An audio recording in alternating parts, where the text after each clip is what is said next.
여러분 안녕하세요. 오늘 삼손 박사의 사사기 이야기 마지막 유튜브 방송 시작하겠습니다. 오늘 날씨가 굉장히 덥습니다. 금년 들어서 최고로 더운 날이라고 하는데 여러분 건강 유의하시고요. 또 이 여름을 잘 보내셨으면 좋겠습니다.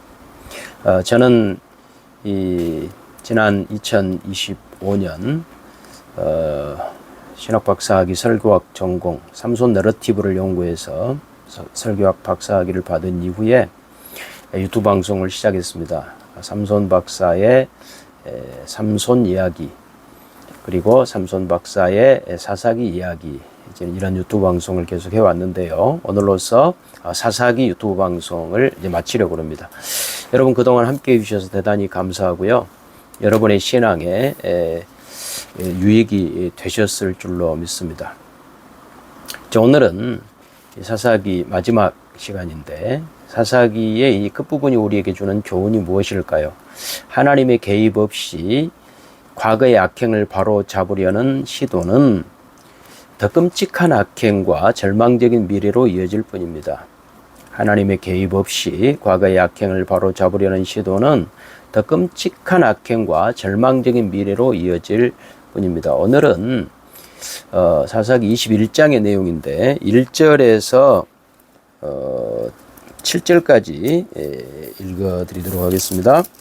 이스라엘 사람들이 미스바에서 맹세하여 이르기를 우리 중에 누구든지 딸을 베냐민 사람에게 아내로 주지 아니하리라 하였더라.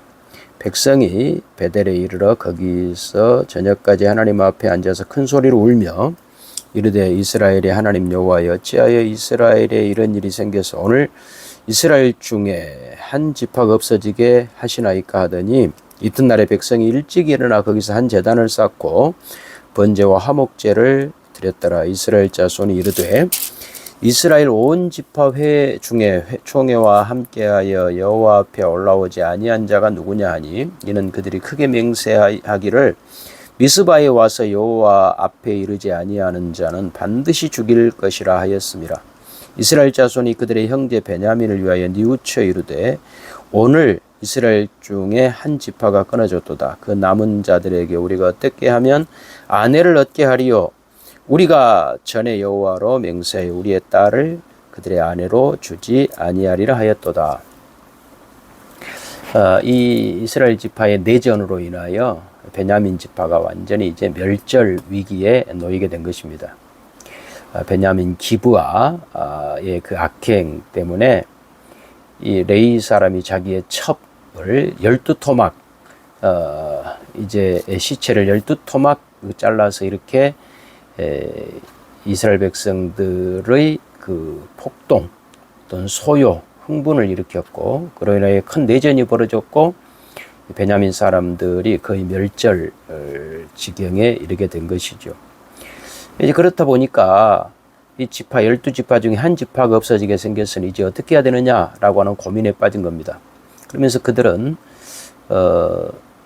우리가 베냐민에게는 절대로 우리의 딸을 주지 않겠다라고 맹세까지 하지 않았느냐. 자기들의 올무에 스스로 걸린 것이죠.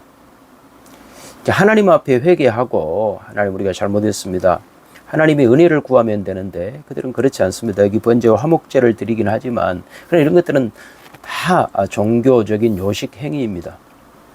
그러면서 이 사람들이 그 해결하려고 했던 방식은 전혀 신앙적이지 않은 또 다른 전쟁. 그렇게 해서 이제 가만히 보니까 이 미스바 사람들이 이 미스바에 모일 때 그 한 사람들이 모이지 않았는데 그 사람들을 완전히 다 공격함으로써 이 문제를 해결하려고 그래요. 야베스 길르앗 사람들이 이 베냐민 지파와의 전투에 참여하지 않았다.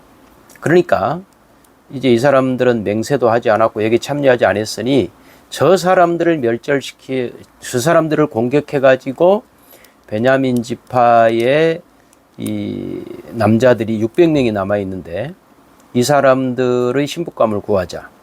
이런 이 또 그 잔꾀를 또 부린 것이죠. 그렇게 해서 야베스 길르앗을 공격해 가지고 그들을 완전히 학살하고 거기에서 이제 400명의 여자를 모아서 베냐민의 남은 남자 600명의 이제 아내를 삼게 합니다. 또 200명이 부족하잖아요. 그럼 남은 200명은 어떻게 할 거냐? 어떤 축제 같은 거를 열어 가지고 거기서 그냥 납치를 하도록, 납치하고 강간하고 보쌈하고 이제 그렇게 해서 그 결혼을 하게 하는, 이렇게 하면서 끝까지 어떤 우리 책임 아니다, 자기들의 어떤 명분, 종교적인 명분 이런 것을 지키려고 하고 자기들은 다 벌받을 일 안 했다 이렇게 빠져나가려고 하면서, 그러면서도 이 베냐민 지파가 유지되게 하는 이제 이런 일을 그 인간적인 방법, 수단을 사용해서 하는 것을 볼 수 있습니다. 그러니까 이 19장, 사사기 19장에 레위 사람의 첩을 강간하는 베냐민 기브아 사람들이 이제 그렇게 했던 이 끔찍한 일로 인하여 베냐민 지파와의 전쟁이, 내전이 벌어지고, 그래서 베냐민 지파가 없어질 위기에 처하니까 이번에 야베스 길르앗을 또 공격함으로써 베냐민 지파의 남자들이 결혼할 수 있는 길을 열고, 또 그것도 부족하니까 실로의 딸들을 강간하고 납치하는 이제 그런 일들. 그러니까 이 문제를 해결하기 위하여 생각해낸 방법이 더 큰 문제가 되는 것이죠. 이 잘못된 이 베냐민 지파의 그 문제를 해결하기 위하여 또 다른 전쟁, 또 다른 복수, 이런 비극이 계속 이어지는 것을 볼 수 있습니다. 그러니 이 말씀이 우리에게 주는 교훈은 아까 말씀드렸듯이 하나님의 개입이 없이 과거의 악행을 바로잡으려는 시도는 더 끔찍한 악행과 절망적인 미래로 이어질 뿐이라는 거예요.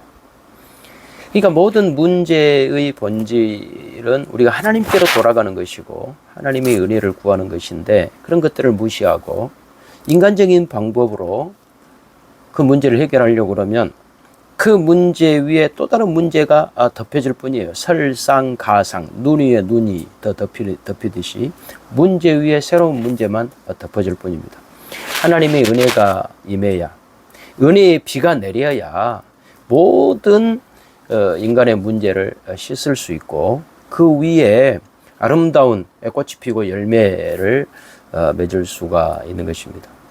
그래서 오늘 이 사사기를 마치면서 오늘 우리는 이런 그 아이러니, 어떤 전쟁의 문제를 해결하기 위하여 또 다른 전쟁을 도입해야 되는 이런 아이러니, 이것이 사사시대에도 있었고 지금도 있다. 오늘 우리가 본질, 하나님 앞에 바로 서지 않으면, 하나님께로 돌아가지 않으면 우리는 계속 주변을 맴돌고 또 새로운 문제 생기면 또 그 문제를 해결하기 위해 또 세상적인 방법을 동원하고 또 그 문제를 해결하기 위해 또 불신앙적인 방법을 또 동원해서 계속해서 진흙탕이 돼버리고 마는 그런 우리 현실을 우리가 직시하고 하나님 앞에 은혜를 구해야 될 것입니다. 그래서 오늘 함께 여러분과 나누고 싶은 이제 이 관련 적용 성경 구절은 베드로후서 1장 5절 말씀을 보고 싶습니다. 베드로후서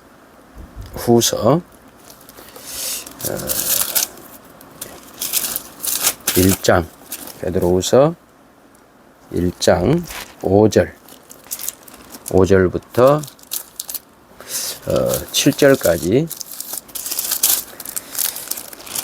읽어드리겠습니다. 그러므로 너희가 더욱 힘써 너희 믿음의 덕을, 덕의 지식을, 지식의 절제를, 절제의 인내를, 인내의 경건을, 경건의 형제 우애를, 형제 우애의 사랑을 다하라. 여러분, 여기 믿음의 덕을, 덕의 지식을, 지식의 절제를, 절제의 인내를, 인내의 경건을, 경건의 형제 우애를, 형제 우애의 사랑을, 이런 표현들이 쭉 나오는 것은 이게 다 연결이 된다는 거죠. 믿음은 믿음으로만 끝나는 것이 아니라 덕으로 연결이 되고 그 덕은 또 지식이 되고 거기에 절제와 인내와 경건이 생기고 거기 형제오해가 나오고 사랑으로 연결이 된다. 그러니까 우리의 신앙은 모든 것이 다 따로따로 노는 파편이 아니고 유기적이에요. 온 몸에 눈이 있고 코가 있고 입이 있고 귀가 있고 손이 있고 발이 같이 움직이는 것처럼 어떤 하나의 악한 행위가 그것 하나로 끝나버리는 것이 아니라 또 다른 문제를 야기하고 그래서 우리 전체를 다 불태워버리는 거예요. 야고보서에 그랬잖아요. 말 한마디가 온 몸을 불살아버린다. 혀 하나가. 그렇잖아요. 근데 우리는 이제 하나님의 은혜로 믿음을 가진 하나님 백성이니까 이 믿음이 역사에서 덕으로 지식으로 인내로 그리고 형제 오해로 사랑으로 이렇게 점점 긍정적으로 선순환할 수 있는 그런 모든 은혜와 복을 하나님 우리에게 다 주신 거죠. 문제는 그 중심에 우리가 있느냐 하나님이 계시느냐 이 싸움인 것이죠. 내가 중심이 되어서 어떤 문제를 해결하려고 그러면 계속해서 인간적인 방법, 턱한 방법 동원해 가지고 결국은 다 파탄이 나버리는 거예요. 그러나 하나님이 중심이 돼서 하나님이 우리를 이끌어 가시는 우리가 순종을 하면 회복이 되고 또 아름다운 꽃이 피우고 열매가 맺는 그런 결과를 가져오게 되는 것이죠. 이것이 사사기의 결론이에요. 그러니 너희의 왕이 누가 되어야 되겠느냐?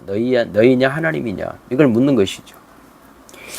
오늘 사사기를 마치면서 여러분은 이 질문 앞에 서셔야 됩니다. 저도 그렇고요. 우리 왕이 누구냐? 네가 왕이냐? 하나님이 왕이냐? 말로는 네가 하나님이 왕이라 그러면서 실제로는 네가 다 하고 싶은 대로 하고 있지 않느냐라고 하는 그 심각한 도전 앞에 우리가 서 있는 것입니다. 하나님이 왕이시면 모든 문제는 아름답게 해결될 것입니다. 결과가 좋을 것입니다. 여러분이 왕이면, 내가 왕이면 모든 문제는 가장 최악의 결과를 가져오게 될 것입니다. 우리는 하나님 앞에 두 손 들고 회개해야 됩니다. 하나님, 나는 죄인입니다. 죄인 중에 괴수입니다. 아무것도 할 수 없습니다. 하나님 은혜 주셔야 됩니다. 그래야 제가 열매 맺을 수 있습니다. 이것이 신앙입니다. 이것 하라고 사사기가 있는 것입니다. 결과를 우리가 받지 않습니까? 인간적으로 한 결과 비참합니다. 여러분, 오늘 사사기 마지막 시간까지 함께해 주셔서 대단히 감사하고요. 하나님 앞에 아름다운 열매, 좋은 그런 은혜의 열매를 맺는 여러분이 꼭 되시기를 바랍니다. 여러분 또 다음에 다른 주제로 여러분 찾아뵙겠습니다. 그동안 함께해 주셔서 대단히 감사합니다.